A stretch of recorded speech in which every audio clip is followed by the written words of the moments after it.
না শোনা গেলে একটু বইলো, হ্যাঁ। তাহলে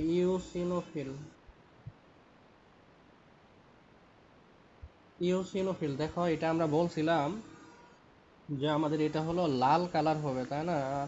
নিউট্রোফিল মানে কিন্তু নিউট্রাল, ওইটা এসিডও না বেসও না কিন্তু। আর বেসোফিল আমরা বলছিলাম সেটা নীল কালার হবে, যেহেতু লাল কালার অবশ্যই এটা এসিডিও। ঠিক আছে, তাহলে এর সাইটোপ্লাজম কি ধরনের গ্রেনুলার হবে আর হইতেছে এসিডিক হবে। তাহলে এর কিছু প্রপার্টি আমরা দেখি, হ্যাঁ, তাহলে কিন্তু হবে প্রপার্টি। তাহলে প্রপার্টি হলো এক নাম্বার গ্রেনুলার, সাইটোপ্লাজমটা আমাদের গ্রেনুলার থাকবে, তাই না? কারণ আমরা ডাব্লিউবিসি কে কিন্তু দুই ভাগে ভাগ করছিলাম, একটা হলো গ্র্যানিউলোসাইট আর একটা হলো অ্যাগ্রেনিউলোসাইট। তাহলে সাইটোপ্লাজমটা গ্র্যানুলার থাকবে, আর হলো কি থাকবে, আর হলো আমাদের অ্যাসিডিক থাকবে, মানে হইতেছে অম্লধর্মী থাকবে। যেহেতু অ্যাসিডিক তাহলে অবশ্যই এর কালারটা কি হবে, এর কালারটা লাল হবে, রেড কালার হবে। হ্যাঁ, একটু টেকনিকের সাথে মনে রাখবে এই আর কি। মুখস্থ তো ভিন্ন জিনিস, জুলজি বা মানে কি বলে এটাকে, বোটানি, আসলে আমাদের এই সাবজেক্ট বলতে এগুলো একটু মুখস্থ করতেই হবে, কিছু করার নাই। তাহলে এটা আমাদের লাল রঙের কালার হবে। আর আগেরটা দেখো, আমরা নিউক্লিয়াস বলছিলাম যে 2 থেকে 5 খণ্ড বিশিষ্ট, এটা হইতেছে নিউক্লিয়াস 2 খণ্ড বিশিষ্ট। ঠিক আছে, তাহলে নিউক্লিয়াসটা 2 লুপ, 2টা লুপ থাকবে। এই ইউসিনোফিল আর হচ্ছে নিউট্রোফিল, এই দুইটা মনে রাখলে কিন্তু মোটামুটি ডাব্লিউবিসি কাভার হয়ে যায়। আর বাকিগুলো দেখবো যে এমনি মনে আছে, হ্যাঁ। এরপরে দেখবা লাইফ স্পান আছে, লাইফ স্পান নামে কিন্তু একটা শব্দ আছে। লাইফ স্পান হচ্ছে তোমার এটা 12 দিন, 8 থেকে 12 দিন। আমি বলছিলাম যে ডাব্লিউবিসির টোটাল রেঞ্জে যদি বলো তাহলে 5 থেকে 15 দিন বলতে পারো, তার মধ্যে এই যে 8 থেকে 12 দিন কিন্তু একটা হয়ে গেছে। এই হলো মূল কথা। এখন কথা হইতেছে এর ফাংশনটা কি। এর ফাংশনটা হইতেছে, আমরা জানি দেখো আমাদের বডিতে অ্যালার্জি হয়, তাই না? এই অ্যালার্জির জন্য রেসপন্সিবল একটা, একটু খেয়াল করো এটা, এটা কিন্তু একটা মজার ইন্টারেস্টিং জিনিস। এই অ্যালার্জির জন্য রেসপন্সিবল যে কেমিক্যাল বা মিডিয়েটরটা, সেটার নাম হচ্ছে হিস্টামিন। ঠিক আছে, এই হিস্টামিনের জন্যই কিন্তু মূলত আমাদের অ্যালার্জি হয়। তাহলে এই এই অ্যালার্জি বা হিস্টামিন এটা প্রডিউস করে হলো বেসোফিল। দেখো আল্লাহ তাআলার কত সুন্দর একটা মানে ডিফেন্সিভ মেকানিজম বডিতে দিয়ে রাখছে। আমি আবার বলতেছি, খেয়াল করো, আমাদের বডিতে যে অ্যালার্জি হয়, অ্যালার্জি, তাই না? অ্যালার্জি কি জিনিস অবশ্য জানো, এটা সবার বডিতেই কম বেশি আছে, সবার বডিতেই আছে মোটামুটি কম বেশি। যার একটু বেশি তার আর কি ওই ওষুধ খাওয়া লাগে, যার কম তার তো খাওয়া লাগে না। তাহলে এই অ্যালার্জির জন্য রেসপন্সিবল হলো হিস্টামিন। এই হিস্টামিনটা আসে তোমার বেসোফিল থেকে। কিন্তু আল্লাহ তাআলা একে ডিফেন্স করার জন্য এর এই যে হিস্টামিনকে ডিফেন্স করার জন্য অ্যান্টি হিস্টামিন নামে আরেকটা মানে কে মিডিয়েটর দিয়ে রাখছে। এই মিডিয়েটরটা হলো আমাদের ইউসিনোফিলের। তাহলে ইউসিনোফিল কি করবে? ইউসিনোফিল হলো অ্যালার্জির বিরুদ্ধে কাজ করবে। ঠিক আছে, তাহলে আমরা এর ফাংশনকে বলবো যে প্রিভেন্ট অ্যালার্জি, বা অ্যালার্জির বিরুদ্ধে কাজ করে।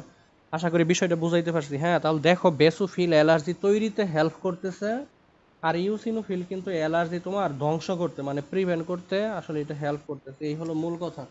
তাহলে 5 নাম্বার, আচ্ছা আরেকটা আছে আমরা একটু বলি, আর নাম্বারটা বলি, তারপর ফাংশন আমরা লাস্টে লিখবো, হ্যাঁ। তাহলে সংখ্যাটা হলো 2 থেকে 4%। এগুলা কিন্তু মানে যে ডিফারেন্সিয়াল কাউন্ট, এগুলা বিভিন্ন তোমার ওই যে রিপোর্ট দেখলে দেখবা যে এরকম ভাবেই লেখা আছে, র্যাঞ্চে লেখা আছে, হ্যাঁ। পাশে দেখবা মানে নর্মাল র্যাঞ্চ তোমার আসছে কত সেটা লেখা আছে কিন্তু। তাহলে ফাংশনটা আমরা কি বলছি? ফাংশনটা হচ্ছে প্রিভেন্ট অ্যালার্জি, তাহলে অ্যালার্জি প্রিভেন্ট করবে, এটাই হলো মূল কথা। তাহলে এটা একটু মনে রেখো, কিন্তু এটা কিন্তু আসলে আলাদা করে বলার কিছু নাই। বেসোফিল অ্যালার্জি তৈরি করবে, আর এটা ইউসিনোফিল অ্যালার্জি কিন্তু প্রিভেন্ট করবে, এই হলো মূল কথা। দেখো আল্লাহ তাআলা কত সুন্দর একটা সিস্টেম দিয়ে রাখছে, হ্যাঁ। মানে আল্লাহর সৃষ্টিতে কত সুন্দর, এটা আসলে ভাইবেই কিন্তু শেষ করা যাবে না। এরপরে আসো তাহলে ইউসিনোফিল এতটুকুই, তাহলে বেসোফিল কিন্তু তার উল্টা। তাহলে ইউসিনোফিল লাল কালার হইলে ওইটা হবে নীল কালার। ইউসিনোফিলে তোমার নাম্বার 2 থেকে 4% হলে সাধারণত, যেহেতু মানে ওইটা অ্যালার্জি তৈরি করে, তাহলে ওটা কিন্তু বডিতে থাকে না, বা থাকলেও কিন্তু খুব কম কম সংখ্যক। মানে এমনি কিন্তু বোঝা যাচ্ছে যে ক্ষতিকর জিনিস আল্লাহ তাআলা বডিতে আসলে বেশি দেয় নাই, তাই না? তাহলে আসো আমরা একটু বেসোফিলটা দেখি। তাহলে বেসোফিল এর ক্ষেত্রে আমাদের সংখ্যা, পার্সেন্ট, এগুলো একটু মনে রাখতে পারো। তাহলে 1 নম্বরে আমরা বলবো সাইটোপ্লাজম। তাহলে সাইটোপ্লাজম এটাও গ্র্যানিউলার, পার্থক্য হইতেছে এটা বেসিক, তাই না? গ্র্যানুলার বেসিক টাইপের। তাহলে কালার কি হবে? কালারটা হবে হলো আমাদের নীল কালার, ঠিক আছে, ব্লু কালার, যেহেতু বেসিক অবশ্যই ব্লু কালার হবে। এরপরে আসো আমরা নাম্বার, এখান থেকে আমরা বেশি কিছু বলবো না, ঠিক আছে। তাহলে নাম্বার এটা কিন্তু মেইনলি বেশি একটা থাকে না, তাহলে 0.5 থেকে 1%, খুবই কম সংখ্যক থাকে, অথবা জিরো থাকতে পারে, কোনো কোনো বইয়ে দেখবা যে জিরো লিখে রাখছে, 0 থেকে 1%। তার মানে এটা যেহেতু ক্ষতিকর, এই জন্য এটা আসলে বডিতে না থাকাটাই বেটার। এর ফাংশনটা কি তাহলে? এর ফাংশন হচ্ছে দুইটা। একটা হলো তোমার হিস্টামিন, ওই যে প্রথমেই বলছি হিস্টামিন রিলিজ করবে, এবং কি করবে তোমার আমাদের বডিতে হিস্টামিন রিলিজের ফলে অনেকগুলা কাজ হয়, তার মধ্যে একটা তো বলছি আমরা অ্যালার্জির জন্য রেসপন্সিবল। এছাড়া আরও তোমার এই হিস্টামিন কিন্তু শুধু যে অ্যালার্জি করে তা না, রোগ প্রতিরোধ ক্ষমতাও বৃদ্ধি করে, মানে পজিটিভ সাইডও কিন্তু এর আছে। ওকে, তাহলে ফাংশনটা আমরা যদি বলি এইভাবে আমরা বলবো যে রিলিজ হিস্টামিন। তাহলে রিলিজ হিস্টামিন, এই হিস্টামিন নিয়ে আমরা মাত্র কয়েকদিন আগে, হ্যাঁ কয়েকদিন বলতে ঈদের একদম আগে আগে, মানে ছুটিতে যাওয়ার আগে একদম একে বিস্তারিত আমরা একে নিয়ে পড়ছি, হ্যাঁ। তাহলে রিলিজ হিস্টামিন আর হইতেছে তোমার হেপারিন, এবং হেপারিন রিলিজ করবে, দেখো রিলিজ হেপারিন, দুইটা মিডিয়েটর এই বেটা রিলিজ করবে, ঠিক আছে। তাহলে হিস্টামিনের কাজ তো আমরা বলছি, হিস্টামিনের কাজ হলো অ্যালার্জি করবে, আর একটা হলো রোগ প্রতিরোধ ক্ষমতা বাড়াবে, দুইটা কিন্তু। তাহলে আমরা শুধু অ্যালার্জি লিখে রাখলাম। আর হেপারিন, যেটা এই হেপারিনের কাজটা হলো, দেখো আল্লাহ তাআলা আমাদের কি রাখছে, যে আমাদের বডিতে কিন্তু, মানে নর্মালি একটা সিস্টেম চিন্তা করো, বডিতে তোমার কোনো জায়গায় কাইটে গেলে কি হয়, রক্ত বের হয়, কিছুক্ষণের মধ্যে কিন্তু জমাট বাইধে যায়, তাই না? মানে বিষয়টা কেমন না, যে বডিতে তো রক্ত আছে, রক্ত নালী বা ভেসেলের ভিতরে তো রক্ত সবসময় চলাফেরা করতেছে, কিন্তু সেই জায়গায় আসলে আমাদের কেন রক্ত জমাট বাঁধে না? তাহলে সেই জায়গায় রক্ত জমাট না বাঁধার কারণ হইতেছে আল্লাহ তাআলা ওই রক্তের ভিতরে, ওই ব্লাড ভেসেলের ভিতরে বিভিন্ন ধরনের মিডিয়েটর দিয়ে রাখছে, যেগুলো সাধারণত রক্ত জমাট বাঁধতে প্রিভেন্ট করে, মানে জমাট বাঁধতে দেয় না। এই হেপারিনের কাজটা হলো তোমার উল্টাটা, যদি এই হেপারিন থাকে তাহলে কিন্তু রক্ত তোমার জমাট বাঁধতে সাহায্য করব, ঠিক আছে। আমি আবার বলতেছি, খেয়াল করো, হেপারিন হইতেছে তোমার রক্ত জমাট বাঁধতে সাহায্য করব। আর উল্টা যেগুলা ক্লটিং ফ্যাক্টর, যেগুলা সরি ক্লটিং ফ্যাক্টর যেগুলা উল্টা না, ক্লটিং ফ্যাক্টরগুলো তোমার রক্ত জমাট বাঁধতে হেল্প করবে, একটু পরেই আমরা দেখব, আজকে খুব তাড়াতাড়ি এটা শেষ হবে, আমরা এই ক্লটিং ফ্যাক্টরগুলো দেখব। তাহলে হেপারিনের কাজটা কি বললাম? হেপারিনের কাজটা হলো তোমার রক্ত নালীর মধ্যে রক্ত জমাট বাঁধতে বাধা প্রদান করবে। ওই যে বললাম যে রক্ত নালীর ভিতর দিয়ে, একটু খেয়াল করো, কথাটা হয়তো একটু প্যাচ লাগছিল মাঝখানে, কিন্তু আবার আমি ছাড়াই দিতেছি, যে রক্ত বাইরে বের হইলো, এটা তো জমাট বাঁধতেছে, তাই না? কিন্তু দেখো, ভিতরে যখন থাকে তখন কিন্তু জমাট বাঁধে না। তাহলে কেন জমাট বাঁধে না? তাহলে অবশ্যই সেখানে অ্যান্টি ক্লটিং ফ্যাক্টর আছে, মানে ক্লট বাঁধতে দেয় না। নাহলে কিন্তু ভিতরে, মানে ভেসেলের ভিতরে রক্ত জমাট বাঁধে মানুষ কিন্তু মুহূর্তের মধ্যে মারা যেত। কিন্তু কেন জমাট বাঁধে না? কারণ হলো সেখানে আল্লাহ তাআলা অ্যান্টি ক্লটিং ফ্যাক্টর রাইখে দিছে, ঠিক আছে, যার কারণে আসলে জমাট বাঁধে না। এই হেপারিন হলো এক ধরনের অ্যান্টি ক্লটিং ফ্যাক্টর। তাহলে এটা কি করবে? রক্ত জমাট বাঁধতে বাধা দিবে, রক্ত জমাট বাঁধতে বাধা দিবে। আশা করি এই দুইটা জিনিস বুঝতে পারছো। তাহলে এই দুইটা কেমিক্যালের নাম বা মিডিয়েটরের নাম আসলে মনে রাখতে পারো, একটা হলো হিস্টামিন আর একটা হলো হেপারিন। তাহলে হিস্টামিন রিলিজ করে হলো আমাদের বেসোফিল, যেটা অ্যালার্জির জন্য রেসপন্সিবল, এবং এর সাথে সাথে একটা পজিটিভ কাজ রয়েছে, এরা রোগ প্রতিরোধ ক্ষমতা বৃদ্ধি করবে। আর এর উল্টা কাজটা করবে আমাদের ইউসিনোফিল, তাহলে অ্যালার্জি এই তৈরি করবে, ওই ব্যাটারিকে প্রিভেন্ট করবে। ওকে, তাহলে এগুলো ছিল আমাদের গ্র্যানুলার টাইপের বা গ্র্যানুলোসাইট, ডাব্লিউবিসি। তাহলে এক গ্র্যানুলার কী কী আছে এটা একটু খেয়াল করো, মাত্র দুইটা আছে, ওইটা আমরা একটু বলে শেষ করে দিই ডাব্লিউবিসি, হ্যাঁ। তাহলে এরপরে আছে মনোসাইট।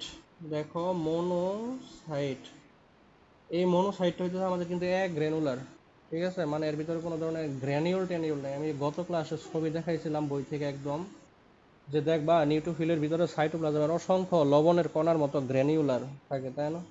বাট এই যে মনোসাইট আর লিম্ফোসাইট, এদের ভিতরে আসলে কোনো ধরনের কি থাকবে না, কোনো ধরনের গ্র্যানুলার থাকবে না।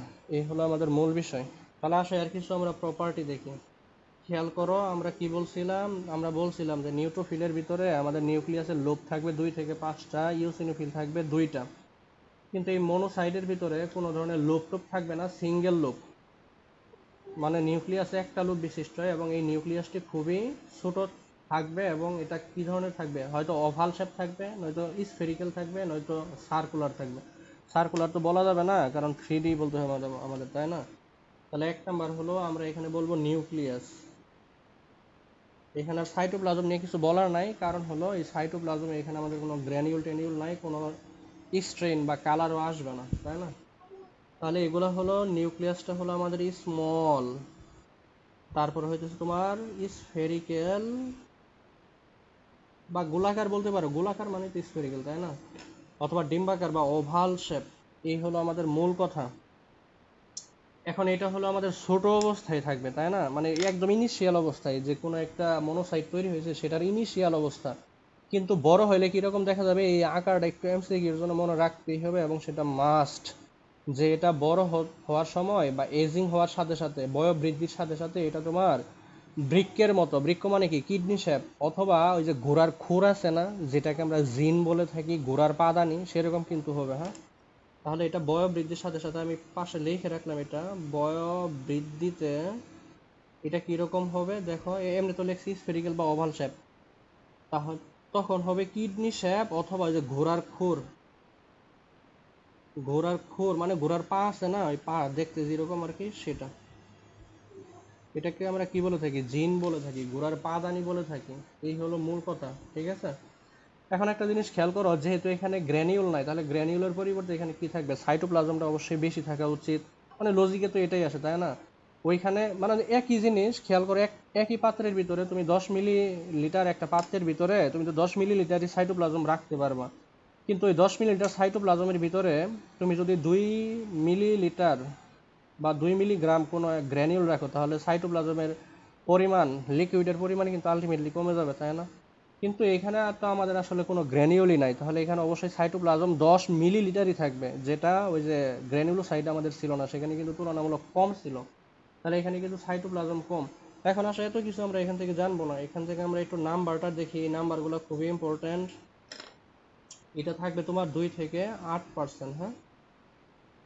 আর ফাংশনটা হইতেছে ফেগোসাইটোসিস, এখান থেকে আর তেমন কিছু আসলে জানার নাই। ফেগোসাইটোসিস আমি গত ক্লাসে বলছিলাম কি জিনিস, it is the process by which কি করবে, প্রথমে ভাইরাসকে ডিটেক্ট করবে, প্রসেসিং করবে, ইনগালফ করবে, আলটিমেটলি কিল করবে। এই প্রসেসটাকে আমরা কি বলছিলাম, phagocytosis. Not only virus but also all micro organism, ঠিক আছে? সকল মাইক্রো অর্গানিজমের ক্ষেত্রে এটা প্রযোজ্য। তাহলে এটা হলো মনোসাইট। এখন এখান থেকে একটু মনে রাখো যে এই মনোসাইটগুলা, দেখো এটা তোমাদের বইয়ে আছে কিনা জানি না, আমার বইয়ে নাই, কিন্তু এটা লাগবে, একটু খেয়াল করে আমি বলতেছি। আব্দুল আলিম স্যারের বইয়ে এই মানে এই লাইনটা থাকার কথা, যে মনোসাইট এটা তো কোথায় থাকবে, সার্কুলেটিং সিস্টেমে থাকবে না, মানে ব্লাড ভেসেলের ভিতরে থাকবে না। কিন্তু যখন এই মনোসাইটগুলো ব্লাড ভেসেল থেকে বের হয়ে তোমার টিস্যুতে ঢুকবে, তখন সেটাকে আমরা আসলে মনোসাইট বলবো না, তখন সেটাকে আমরা বলবো ম্যাক্রোফেজ, ঠিক আছে? তাহলে এটা একটু মনে রাখো যে মনোসাইট হোয়েন ইন্টার, এখন কিন্তু কোশ্চেন আসতে পারে, স্যার সার্কুলেটিং সিস্টেম থেকে আবার সেলে বা টিস্যুতে কিভাবে ঢুকবে? হ্যাঁ ঢুকবে, সেটা আমরা যখন সার্কুলেটিং প্রসেসটা দেখবো না, ওই যে হার্ট যখন আঁকাবো দেখবো, তখন দেখাবো যে কিভাবে ঢুকে সেলের ভিতরে। তাহলে monocyte when inter into tissue, তখন কি হবে, আকার কিন্তু বড় হয়ে যাবে। এই যে বয়স বৃদ্ধির সাথে সাথে কিন্তু তার আকার আসলে বাড়তে থাকবে, ঠিক আছে? এজিং এর সাথে সাথে তার আকারটা বাড়তে থাকবে, তখন সেটাকে আমরা বলবো যে ম্যাক্রোফেজ। আশা করি বিষয়টা বুঝাইতে পারছি, হ্যাঁ? তাহলে এই ম্যাক্রোফেজ আর হচ্ছে নিউট্রোফিল, দুইটাই কিন্তু ফেগোসাইটোসিস করবে, ভেরি ভেরি ইম্পর্টেন্ট এমসিকিউর জন্য, হ্যাঁ?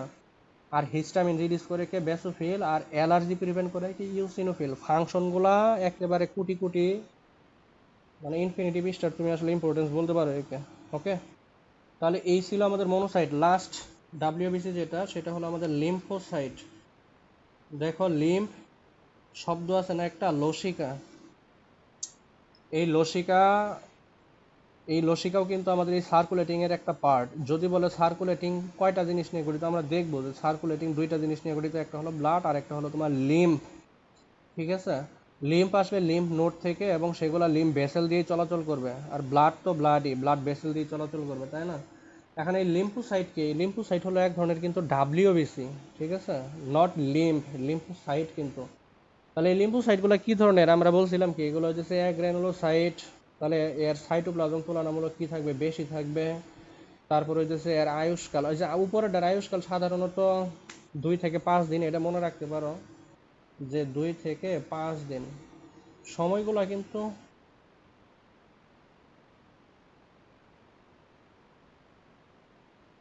হ্যাঁ রায়ান শুনতেছ? নেট মনে হয় সমস্যা করতেছে, হ্যাঁ ডিসকানেক্ট হয়ে গেছিল মনে হয়।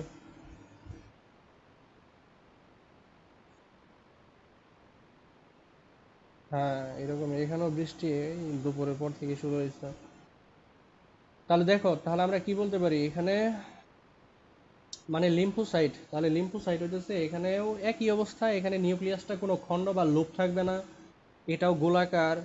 দেখো এর কিছু প্রপার্টি আমরা জেনারেল যেগুলো জানা দরকার সেগুলাই বলবো, বাকি লেস ইম্পর্টেন্টগুলো বলবো না, চাইলে একটু পরে নিও সমস্যা নেই। তাহলে এখানে নিউক্লিয়াসটাও একই জিনিস, মানে তুমি সেন্স খাটাবা, ঠিক আছে? মানে গ্র্যানুলোসাইট যেগুলো আছে ওগুলো নিউক্লিয়াস যদি লোপযুক্ত হয়, ওইখানে যদি তোমার সাইটোপ্লাজম কম হয়, যেহেতু গ্র্যানিউলাস, তাহলে এখানে উল্টাগুলা কিন্তু হবে, তাই না?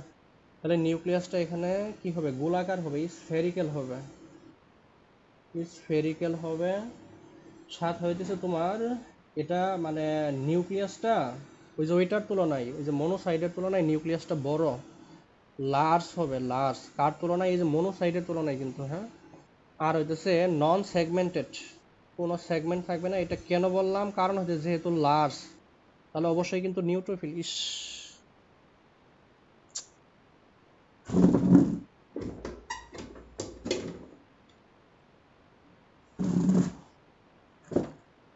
দেখো তাহলে লার্জ থাকবে এবং নন সেগমেন্টেড, মানে কোনো লোপ টুপ থাকবে না, এই হলো মূল কথা। এখন কথা হইতেছে তো নন সেগমেন্টেড আমরা আগে থেকেই জানি, কিন্তু এখানে বলার কি দরকার ছিল, ওই যে লার্জ, যে লার্জ থাকলে তো অবশ্যই সেগমেন্ট হতেও পারতো, তাই না?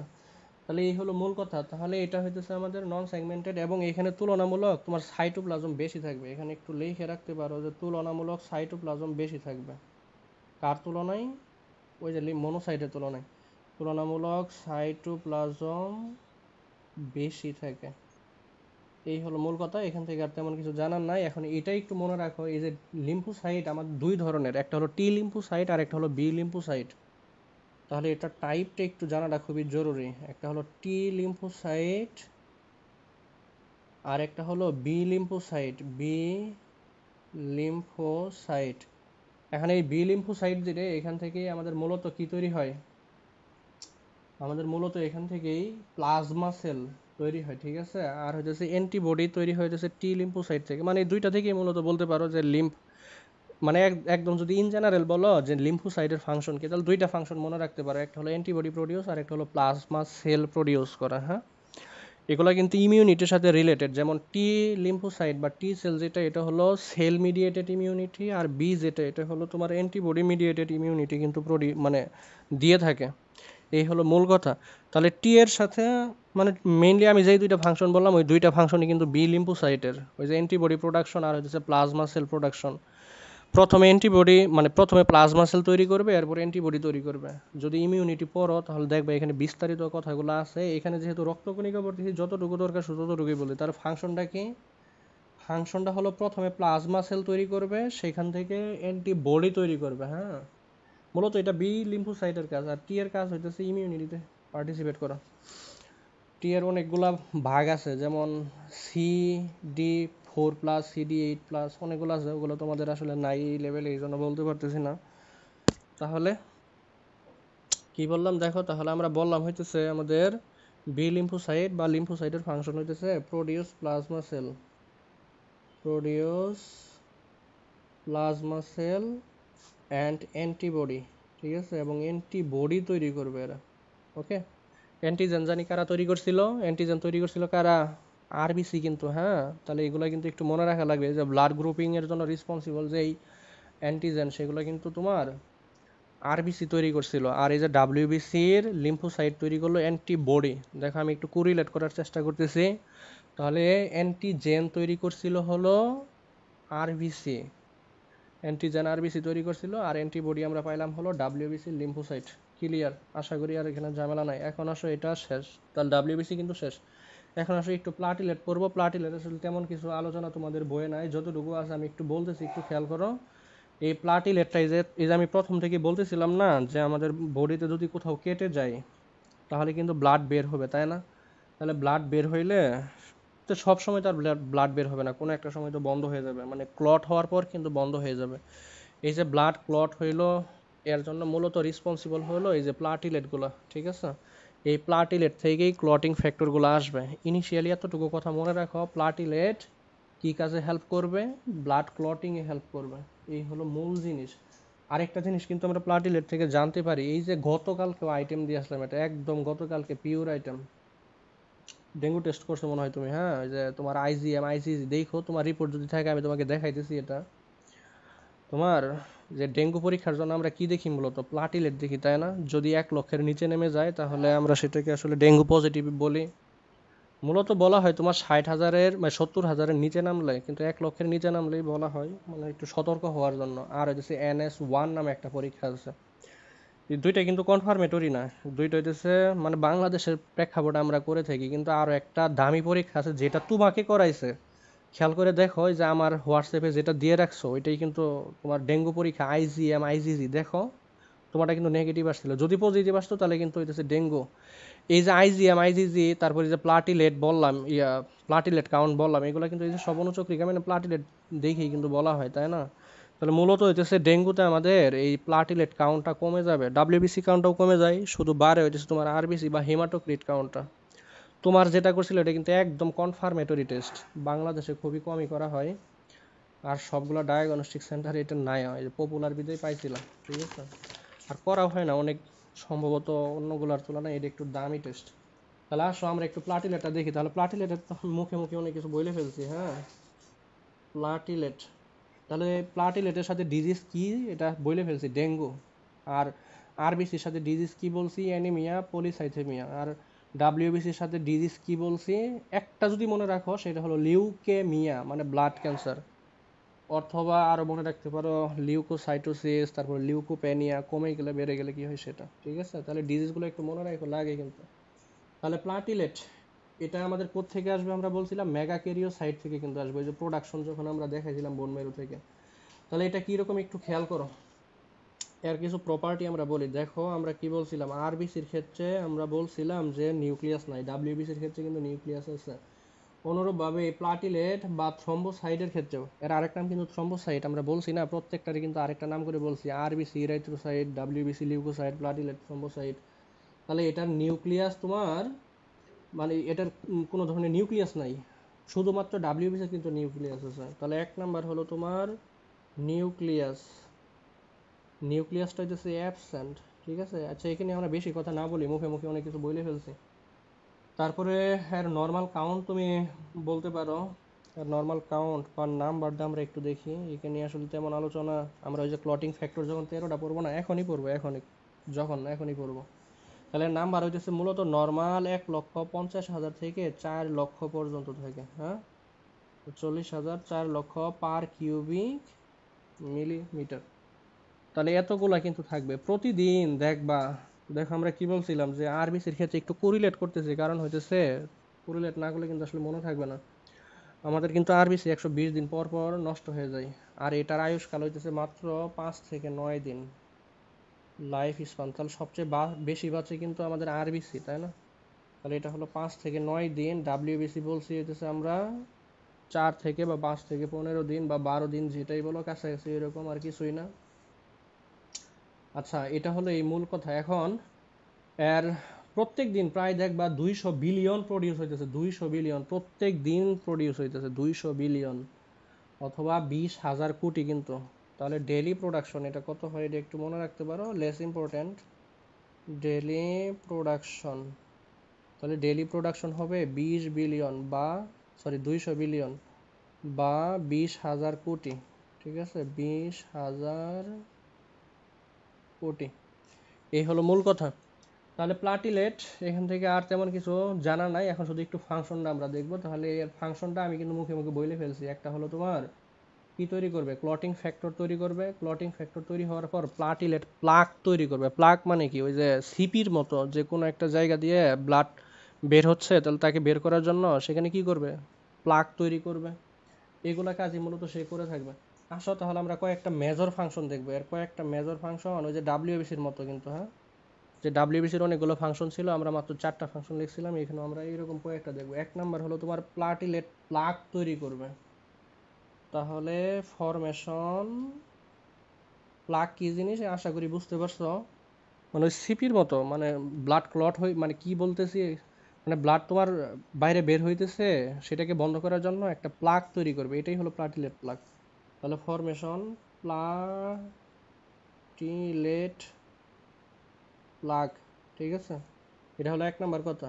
2 নাম্বার হইতেছে ফরমেশন করবে ক্লটিং ফ্যাক্টর, বা রিলিজ করবে অথবা সিক্রেশন করবে, ঠিক আছে, সিক্রেশন ক্লটিং ফ্যাক্টর।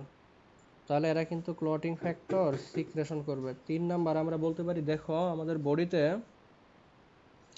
বিভিন্ন ধরনের কেমিক্যাল আছে, তাই না? বিভিন্ন ধরনের কেমিক্যালের মধ্যে আমরা কিন্তু ওই জায়গায় দেখে আসলাম হেপারিন বেসোফিল রিলিজ করবে, আর এখানে কিন্তু সেরোটোনিন রিলিজ করবে হলো আমাদেরকে এই যে প্লাটিলেট বেটা, ঠিক আছে। এই সেরোটোনিনের কাজটা কি? সেরোটোনিনের কাজটা হইতেছে আমাদের ব্লাড ভেসেলকে দ্রুত কনস্ট্রিক্ট করবে, ঠিক আছে। যখনই দ্রুত কনস্ট্রিক্ট করবে তখনই কিন্তু আমাদের এই যে রক্ত মানে বের হওয়াটা একটু তাড়াতাড়ি বন্ধ হবে। তাহলে আরেকটা আমরা বলতে পারি রিলিজ সেরোটোনিন বা প্রডিউস সেরোটোনিন। ওকে, সেরোটোনিন, এই 3টা ফাংশন মূলত এখান থেকে মনে রাখতে পারো। মূলত সবাই হইতেছে ব্লাড ক্লটিং এর সাথে রিলেটেড, আর কিছুই না। আশা করি এই জিনিসটা বুঝতে পারছো। হ্যাঁ, তাহলে সেরোটোনিনের কাজটা কিন্তু ব্লাড ভেসেলকে কি করা, কনস্ট্রিক্ট করা। এটা একটু চাইলে লিখে রাখতে পারো যে কনস্ট্রিক্ট ব্লাড ভেসেল, এই জিনিসটা একটু খেয়াল রাখো।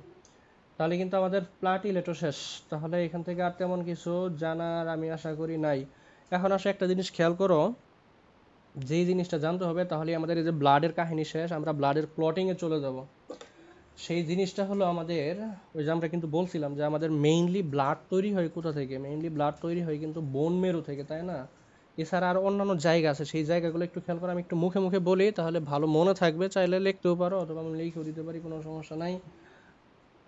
তাহলে মূলত আমাদের রেড বোন মেরু থেকে আসবে, কিন্তু এই যে লোহিত রক্তকণিকা যেটা, এটার ক্ষেত্রে একটু পার্থক্য আছে। যে লোহিত রক্তকণিকা তোমার ভ্রূণ অবস্থায়, মানে একদম মায়ের গর্ভে থাকা অবস্থায় সেই আরবিসিটা প্রডিউস হবে লিভার থেকে, স্প্লিন থেকে, ঠিক আছে। আর জন্মের পর থেকেই তোমার শুরু হবে রেড বোন মেরু থেকে। ওই যে আমি বলছিলাম না যে লিভার থেকেও আসতে পারে, স্প্লিন থেকেও আসতে পারে কিছুটা পার্ট, এই আরবিসি সেটা আসবে। বা ডাব্লিউবিসি আর হলো প্লাটলিট, এরা কিন্তু শুধুমাত্র বোন মেরু থেকেই আসবে।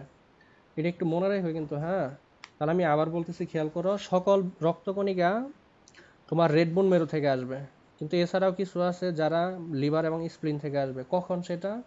সেটা হচ্ছে ভ্রূণ অবস্থায়, একদম মায়ের পেটে থাকা অবস্থায়, ফিটাস থাকা অবস্থায় তোমার লিভার এবং স্প্লিন থেকে তৈরি হবে। এছাড়া আরও লিম্ফ থেকেও তৈরি হতে পারে। এটা এই এতটুকু একটু মনে রেখো। আর বাকিগুলা কিন্তু মনে রাখতে হবে, কার ফাংশন কি, কার আয়ুষ্কাল কত, কাকে দেখতে কীরকম, কার কারণে কি ডিজিজ হয়। যদিও এটা আসলে একবারে মনে রাখা কঠিন, একটু ভাগ ভাগ করে এক একদিন এক একটা পড়ে নিও, তাহলে কিন্তু অনেক ভালো হবে। হ্যাঁ, এখন এখান থেকে তুমি চাইলে একটু ডিফারেন্স আকারেও জানতে পারো। যেমন আমি যদি প্রথমে বলি, খেয়াল করো, আমাদের রক্তকণিকা শেষ, আর 2 মিনিট বলি শেষ করে দেবো একে।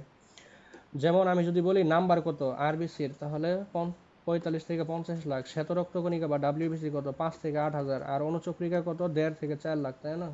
নিউক্লিয়াস, লোহিত রক্তকণিকার ক্ষেত্রে সাধারণত ম্যাচিউর অবস্থায় নিউক্লিয়াস থাকে না, কিন্তু ম্যাচিউর হওয়ার আগ পর্যন্ত নিউক্লিয়াস থাকে।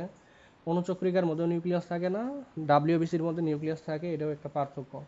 কালার কি? কালার হইতেছে, নাম দিয়ে মনে রাখতে হবে, আরবিসি লাল কালার, ডাব্লিউবিসি হোয়াইট বা কোনো ধরনের কালার নাই, অনুচক্রিকাও কোনো ধরনের কালার নাই। আয়ুষ্কাল বলতে পারো 120 দিন, 5 থেকে 15 দিন, বা 2 থেকে 15 দিন, 4 থেকে 15 দিন, যেটাই বলো। আর হইতেছে অনুচক্রিকা 5 থেকে 9 দিন। ফাংশন কি? মেইনলি ফাংশনটা আর হইতেছে ওই যে উপরেটা মনে রাখতে হবে, সংখ্যাটা কিন্তু, হ্যাঁ, কারণ সংখ্যা দিয়ে ডিজিজ বলবো, কম হইলে কি বেশি হইলে কি। আর হইতেছে কাজ কি? কাজ হইতেছে লোহিত রক্তকণিকা মেইনলি আমাদের কি করবে, অক্সিজেন, কার্বন ডাইঅক্সাইড আর হলো নিউট্রিশন, এগুলো সাপ্লাই বা ট্রান্সপোর্ট করবে। আর শ্বেত রক্তকণিকা রোগ প্রতিরোধ, ডিফেন্সিভ ফাংশন হিসেবে কাজ করবে, যেটাকে আমরা বলছি ফ্যাগোসাইটোসিস। আর অনুচক্রিকা ব্লাড ক্লটে হেল্প করবে। ব্লাড ক্লট মানে কি, যে আমাদের রক্ত তঞ্চন যেটাকে বলে থাকি, সেই কাজটা করে থাকবে, ঠিক আছে। এখন আসো, ওই যে ব্লাড ক্লটের ক্ষেত্রে আমাদের ফ্যাক্টরগুলো একটু মনে রাখতে হবে, একটা না এক নিঃশ্বাসে বলতে হবে কিন্তু, হ্যাঁ। এখান থেকে এমসিকিউ যে কোনো মোড়ে যে কোনোভাবে আসতে পারে। আমিও মুখস্থ রাখছিলাম, আমি যাদেরকে পড়াইছি এই যে রিসেন্ট, তাদেরকেও মুখস্থ করাইছি, টেকনিকের সাথে একটু খেয়াল করো। তাহলে ব্লাড ক্লটিং, এই জিনিসটা আমাদের একটু মনে রাখতে হবে। তাহলে ব্লাড ক্লটিং, ঠিক আছে। আচ্ছা অন্ধকার হয়ে আসতেছে কিন্তু, হ্যাঁ এখানে বৃষ্টি হইতেছে প্লাস কারেন্ট নাই, দেখা যাক যতদূর পর্যন্ত চালানো যায়, আসলে কিছু করার নাই, আজকে আন্তরিকভাবে দুঃখিত আসলে আমি। হ্যাঁ তাহলে আসো ব্লাড ক্লটিং, তাহলে ব্লাড ক্লটিংটা কি? ক্লটিংটা হলো রক্ত জমাট বাঁধা। ক্লটিং হলো একটা mechanism the process by which clotted of blood, মানে ব্লাড যে প্রক্রিয়ায় তোমার ক্লটেড হবে বা জমাট বাঁধবে, যেটাকে আমরা একদম আমাদের শুদ্ধ বাংলায় বলতে পারি তঞ্চন হওয়া। ঠিক আছে, এটাকে আমরা বলি যদি তঞ্চন হওয়া, তাহলে সেটাকে আমরা বলবো ব্লাড ক্লটিং। তাহলে রক্ত জমাট বাঁধা, রক্ত জমাট বাঁধা। এখন এই রক্ত জমাট বাঁধা কেন দরকার? ঠিক আছে, তাহলে এটাকে তঞ্চন বলে, রক্ত তঞ্চন বলে, আমি দুইটাই লিখে রাখলাম পাশে। দেখো রক্ত জমাট বাঁধার কি দরকার? রক্ত জমাট বাঁধার দরকারটা হইতেছে, তোমার যদি রক্ত জমাট না বাঁধতো তাহলে কিন্তু তোমার বডি থেকে পুরা ব্লাডই একেবারে বাইরে বের হয়ে যেত, কোনো জায়গায় যদি কাটে যেত। তাহলে এইকে প্রিভেন্ট করার জন্য আল্লাহ তাআলা দেখো এই যে প্লাটিলেটের ভিতরে একটা মেকানিজম দিয়ে রাখছে, যে কোথাও কেটে গেলে যেন তাড়াতাড়ি সেটা বন্ধ হয়ে যায়। মানে আল্লাহ তাআলার সৃষ্টি কত সুন্দর, প্রতিটা মুহূর্তে মুহূর্তে কিন্তু এগুলো মনে হয়। তাহলে যারা এই কাজগুলো করবে তাদেরকে আমরা বলবো ক্লটিং ফ্যাক্টর। ঠিক আছে, ক্লটিং ফ্যাক্টর কয়টা আছে? 13টা আছে, 13টা ক্লটিং ফ্যাক্টর আছে, 13টা। তার মধ্যে ইনিশিয়ালি 4টা একদম ডিরেক্টলি পার্টিসিপেট করবে। ঠিক আছে, আমি আবার বলতেছি, খেয়াল করো। আমাদের ক্লটিং ফ্যাক্টরটা, মানে আমাদের ক্লটিং ফ্যাক্টর হচ্ছে মূলত 13টা। এর ভিতরে প্রথম যে 4টা তারা একদম ডিরেক্টলি পার্টিসিপেট করবে, আর বাকি যেগুলো আছে সেগুলো পার্টিসিপেট করবে বাট ইনডিরেক্টলি, ডিরেক্টলি আসবে না। ঠিক আছে, ওরা অন্য মানে হেল্প করবে বলতে পারো আর কি, যে ক্লটিং আসলে হেল্প করবে। আর মেজর যেই ভূমিকা রাখবে সেই হলো প্রথম 4টা। দেখো কি কি আছে একটু খেয়াল করো, আমি একদম নামগুলো লিখবো আর হচ্ছে মনে রাখার টেকনিকটা বলো। মনে রাখার টেকনিকটা বিভিন্ন জায়গায় বিভিন্নভাবে পাইতে পারো। তাহলে ফ্যাক্টর 1 2 3 4 এইভাবেও বলতে পারো, অথবা এগুলার নাম আছে কিন্তু, স্পেশাল নাম আছে। তাহলে 1 নাম্বার হলো তোমার ফিব্রিনোজেন, ফিব্রিনোজেন। ঠিক আছে, দেখো 2 নাম্বার আমি একটু শর্ট করে লিখবো, প্রোথ্রম্বিন। রায়ান দেখা যায়?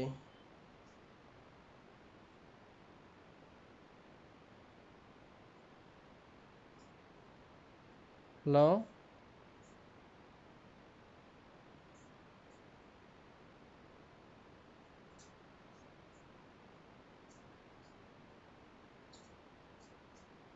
শুনতেছো? রায়ান আসো? দেখো শোনা যায় তো নাকি? দেখো তাহলে ফিব্রিনোজেন, প্রোথ্রম্বিন, থ্রম্বোপ্লাস্টিন, এরপরে যেটা সেটা হলো ক্যালসিয়াম আয়ন। 4 নাম্বার যেটা সেটা হলো ক্যালসিয়াম আয়ন। 5 নাম্বার যেটা সেটার নাম হলো লেভাইল ফ্যাক্টর, লেভাইল ফ্যাক্টর লিখলাম না, জায়গা সংকুলন হবে না এই জন্য লিখলাম না। 6 নাম্বার হইতেছে তোমার, এটা আসলে নাই, এটা হলো প্রকল্পিত, এখনো এটাকে আসলে স্বীকৃতি দেয় নাই, সেটার নাম হচ্ছে এক্সিলারিন। এটা একটু বাংলায় লিখে রাখলাম কারণ স্পেশালি যেহেতু এক্সেলারিন, এখান থেকে এমসিকিউ আসে কিন্তু, এটা যে কোনটি প্রস্তাবিত, প্রকল্পিত, প্রকল্পিত মানে ধারণা করা হয়, বাস্তবে এখনো পায় নাই বা অনুমতিও দেয় নাই একে। 7 নাম্বার যেটা সেটা হলো আমাদের স্টেবল ফ্যাক্টর। এগুলোর কিন্তু আলাদা আরো নাম আছে, হ্যাঁ চাইলে দেখে নিতে পারো, তবে আমি যেটা ছন্দ লিখবো তো এই জন্য এটা এখান থেকে একটু যেগুলো দরকার সেগুলো আমি লিখতেছি। তারপরে anti haemophilic factor, anti haemophilic, anti haemophilic. হিমোফিলিয়ার নাম শুনছো মনে হয়, এটার কারণে কিন্তু হিমোফিলিয়া হয়, কারণে বলতে এর অ্যাবসেন্সে আর কি। তাহলে 9 নাম্বার আর 10 নাম্বার, সরি এটা গেলো 8 নাম্বার। 9 নাম্বার হচ্ছে ক্রিস্টমাস ফ্যাক্টর। এই যে 8 এবং 9, এর কারণে কিন্তু হিমোফিলিয়া হয়, এমসিকিউর জন্য কিন্তু ভেরি ভেরি ইম্পর্টেন্ট এই দুইটা। 10 নাম্বার হলো তোমার Stuart factor, Stuart factor. 11 number হলো তোমার plasma thromboplastin, plasma thromboplastin. 12 number হলো তোমার হ্যাগম্যান ফ্যাক্টর, হ্যাগম্যান, হ্যাগম্যান ফ্যাক্টর। ঠিক আছে, একদম ঠোঁটস্থ করে ফেলতে হবে একে, হ্যাঁ একদম ঠোঁটস্থ, এখানে কোনো মানে স্কেপ স্কিপ করার কোনো আসলে ই নাই। তাহলে ফিব্রিন স্টেবিলাইজিং ফ্যাক্টর, ফিব্রিন লাস্টেটা যেটা সেটা হলো ফিব্রিন স্টেবিলাইজিং ফ্যাক্টর। দেখো আমি কি বলতেছিলাম যে প্রথম চারটা, এই যে একটা, এটা একটা, এই ক্যালসিয়াম একটা, এই চারটা তোমার ক্লটিংয়ে, ব্লাড ক্লটিংয়ে কিন্তু ডিরেক্ট পার্টিসিপেট করবে, ঠিক আছে? আর বাকিগুলা কিন্তু হেল্প করবে এই চারটা, এই যে ফুল পরে টুপ করে, ঠিক আছে? এই চারটা তোমার একদম প্রথমেই ডিরেক্ট পার্টিসিপেট করবে। তাহলে আসো এটাকে মনে রাখবা কিভাবে, একদম 13টাই কিন্তু মনে রাখতে হবে। আমি আবার বলতেছি, এই কোশ্চেন করবে তো কোনটা ডিরেক্টলি পার্টিসিপেট করে, তাহলে বললাম প্রথম চারটা। এরপরে কোশ্চেন করতে পারে তোমার কোনটি প্রকল্পিত, মানে এখনো আসলে অনুমোদন পায় নাই বা এখনো এরা আসলে প্র্যাকটিক্যালি কিছু বলতে পারে নাই, সেটা হলো 6 নাম্বার ফ্যাক্টর অ্যাক্সিলারিন। নাম্বারও বলতে পারে, নামও বলতে পারে, অ্যাক্সিলারিন। তারপরে কোনটার কারণে হিমোফিলিয়া হয়, 8 এবং 9, অ্যান্টি হিমোফিলিক আর হচ্ছে ক্রিস্টমাস, ঠিক আছে? আর বাকিগুলো আছে একটা একটা করে ফাংশন আমরা দেখব। তাহলে আসো এখান থেকে আমরা একটু একটা ছন্দ মিলানোর চেষ্টা করি। ফুল পরে টুপ করে, হ্যাঁ, ফুল পরে, দেখো, টুপ করে, ঠিক আছে? তাহলে ফুল মানে কি, ফিব্রিনোজেন 1 নাম্বারটা, হ্যাঁ আমি কিন্তু এখানে শুধু নাম্বারটা বসাইলাম। 1 নাম্বার মানে বুঝবা ফিব্রিনোজেন, ওই যে উপরে লেখা আছে। পরে মানে প্রোথ্রম্বিন, তাহলে এটা হলো 2 নাম্বার। টুপ মানে দেখো থ্রম্বোপ্লাস্টিন, এটা হলো 3 নাম্বার। করে মানে হচ্ছে ক্যালসিয়াম আয়ন, ঠিক আছে? বা 4 নাম্বার, এটা আসলে 4 নাম্বার। তাহলে ফুল পরে টুপ করে, তারপরে হচ্ছে লও সবে এক করে। যেহেতু ওই যে 6 নাম্বারটা আমাদের জানার দরকার নাই, এই জন্য আমরা এই যে ছন্দের ভিতরে 6 নাম্বার আনবো না। তাহলে লও সবে এক করে, এক করে। তাহলে ল মানে কি, দেখো ল মানে হইতেছে এই যে আমাদের লেভাইল ফ্যাক্টর, 5 নাম্বার কিন্তু, হ্যাঁ। তাহলে সবে, সবে মানে কি সবাই, তাই না? ল সবে মানে স্টেবল ফ্যাক্টর, এটা হলো 7 নাম্বার। 6 কিন্তু নাই, আমি আবার বলতেছি একটু মনোযোগ দিয়ে এই জায়গায়, দেখা যাচ্ছে কিনা আল্লাহ ভালো জানে। তাহলে ল সবে এক, এক মানে কি অ্যান্টি ব্লাড ক্লটিং মেকানিজমটা আসে, এগুলো এমসিকিউর জন্য মনে রাখতে হবে আর মেকানিজমটা রিটার্নের জন্য। তাহলে আমরা বলছিলাম ল সবে এক মানে কি, দেখো এক হইতেছে অ্যান্টি হিমোফিলিক, তাহলে হইতেছে 8 নাম্বার এটা, ঠিক আছে? Anti haemophilic.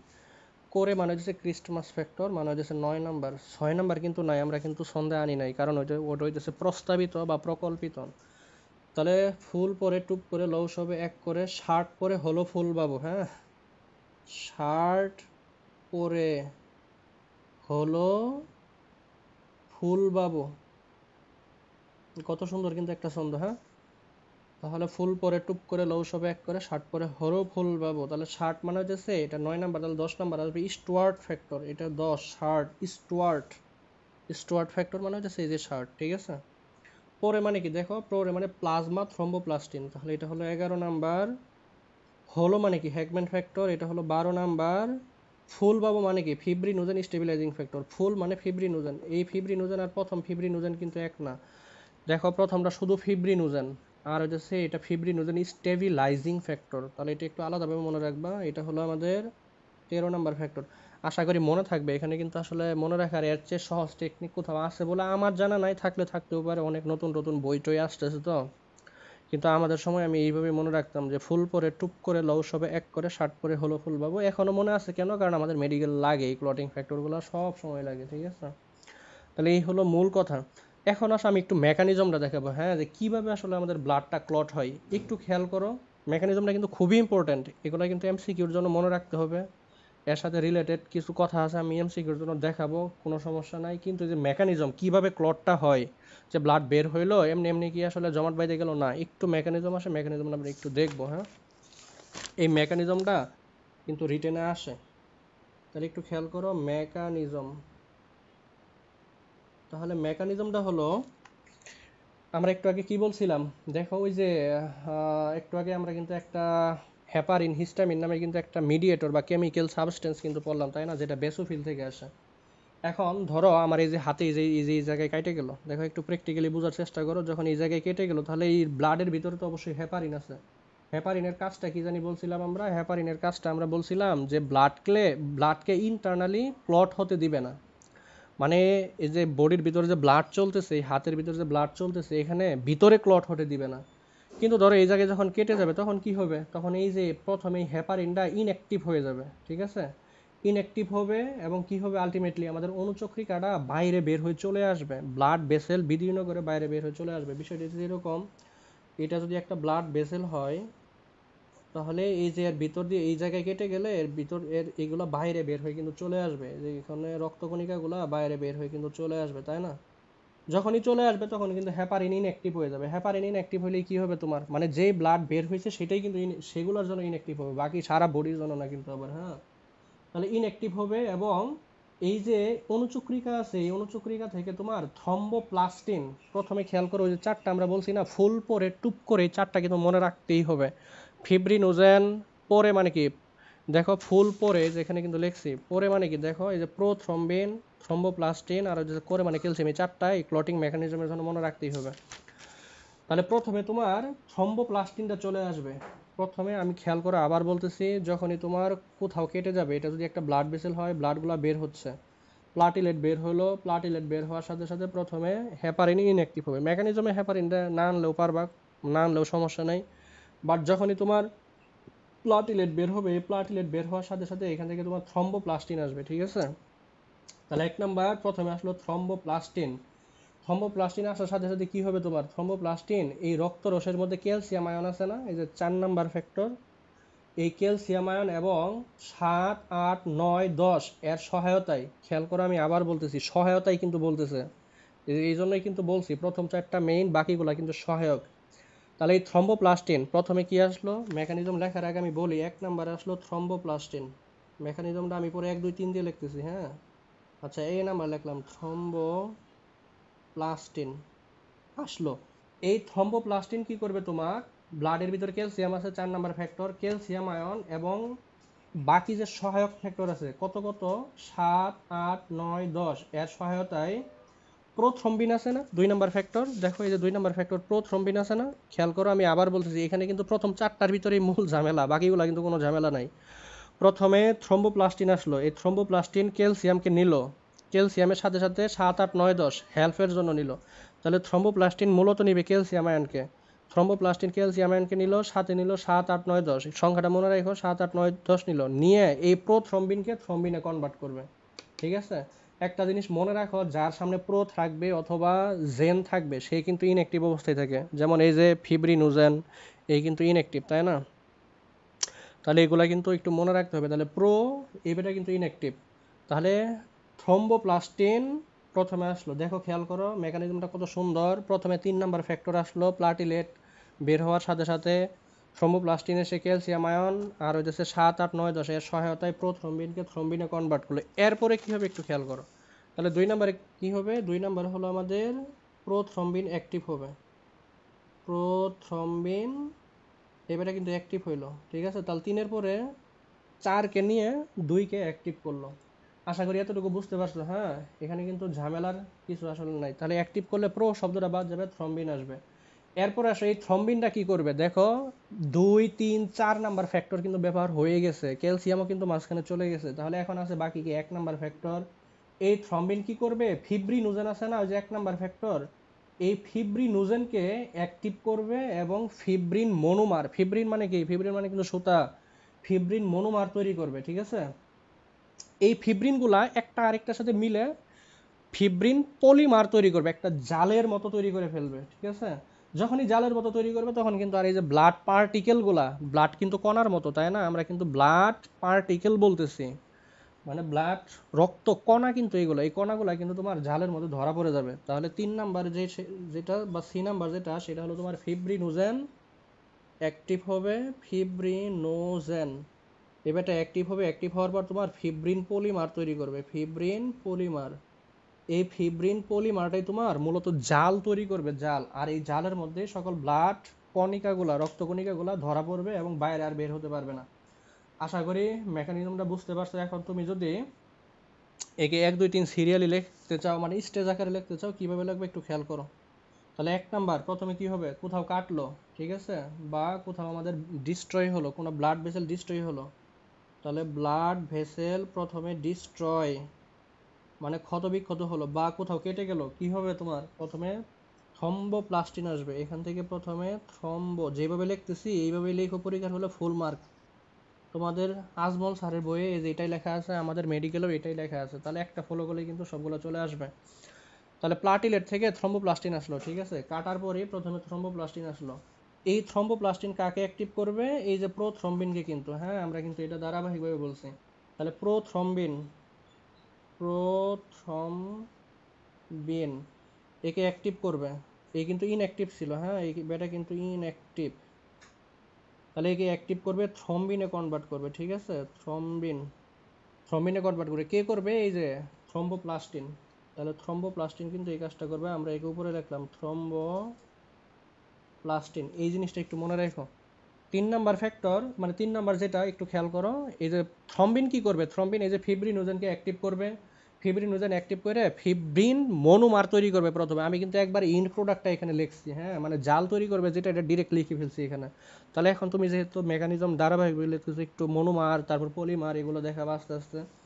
তাহলে ফিব্রিনোজেন, ঠিক আছে? ফিব্রিনোজেন এই 4টা কিন্তু ধারাবাহিকভাবে মনে রাখতে হবে, মানে এরা হলো প্রধান। তাহলে ফিব্রিনোজেন কার সহায়তায়? এই যে থ্রম্বিনের সহায়তায়। থ্রম্বিনের সহায়তায় কি করবে? ফিব্রিন মনোমার তৈরি করবে। ফিব্রিন মনোমার, ঠিক আছে? এই মনোমার তৈরি করলো। এই ফিব্রিন মনোমারগুলা ফ্যাক্টর নাম্বার 12 এবং 13 এর সহায়তায়, তোমাদের বইয়ে এই কথাটুকু নাই, চাইলে তুমি এটা ব্যবহার করতে পারো আমি যেটা বলতেছি, হ্যাঁ ফিব্রিন মনোমার তোমাদের বই ডিরেক্ট লেখা আছে পরস্পর একজনের সাথে আরেকজন যুক্ত হয়ে, মানে পলিমার হয়ে তোমার ফিব্রিন পলিমার তৈরি করবে, এটাও লিখতে পারো। অথবা তুমি একটু অ্যাড করেও লিখতে পারো 12 এবং 13 নাম্বার ফ্যাক্টরের সহায়তায় এরা ফিব্রিন পলিমার তৈরি করবে। তাহলে আমরা এখানে লিখবো ফিব্রিন মনোমার। ফিব্রিন মনোমারটা কনভার্ট হবে ফিব্রিন পলিমারে। এই ফিব্রিন পলিমার মানে কি? ফিব্রিন মানে কি বলছি? সুতা, তাই না? তাহলে এই সুতার একটা জাল তৈরি করবে এরা। তাহলে একটা জাল তৈরি করবে, নেট জাল তৈরি করবে।